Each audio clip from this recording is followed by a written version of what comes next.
Sut mae hwnna wedi mynd i chi fel ysgol? Wel, diolch am y cynnig i fod yn rhan o fe i ddechrau gyda, a mae wedi bod yn brofiad hynod gwerthfawr i'r disgyblion, ond efallai o ran safbwynt fi a amser, y braith dim i fi i'w wneud.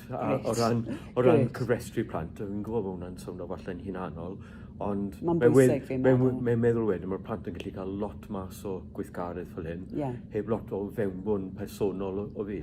A unwaith o'n nhw wedi cyfrestru, oedd rhan fwyaf o'n nhw'n hunan gynaliadwy trwy'r app ac yn trafod gyda'i mentor nhw'n hawdd iawn. Gret. Dyna be yw bwriad tu ôl i'r rhaglen, yw fod yn hygyrch ar gyfer disgyblion a mentoriaid, ac os ni'n gallu gyda athrawon. Ond i yn gwerthfawrogi, nathoch chi dargedu yn dod fe i raddau. A sut nathoch chi dargedu yn y diwedd? Penderfynu pa flwyddyn byddai'r gorau i ni fel ysgol mewn peilot i weld sut bydd hwn yn gweithio a i'r dyfodol. A ni'n gwybod bod y grŵp yma ddisgyblion yn blwyddyn 9 wedi bod yn rhan o weithgaredd supercurriculaidd arall gyda fi yn blwyddyn 9. A felly oedd yn syniad falle i just dod yr un trwy i blwyddyn 10, a bod nhw yn dechrau ar y llwybr yma o meddwl pam i fi wedi dewis y pwnc yma, ble i fi mynd yn prifysgol. A falle yr arbenigwr sy'n allan yna fel y mentoriaid bydde'n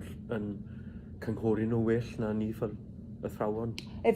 So efe dyna'ch bwriad chi, achos ni'n ymwybodol fod lot o ysgolion gan gynnwys eich ysgol chi yn gwneud i gori glas i roi cymorth o ran gyrfaoedd. Beth ych chi'n teimlo oedd yr add-on oedd hwn yn gallu cynnig? Mae'n rhywun arall ydyw yn lle mae athro bioleg fi'n gweud, ti angen hwn i wneud y cwrs bioleg yma yn prifysgol neu prifysgol.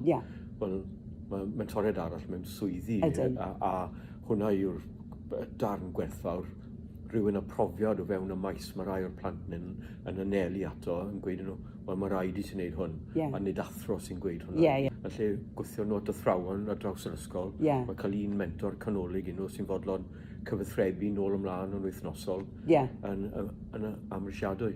Gret. Diolch o galon eto.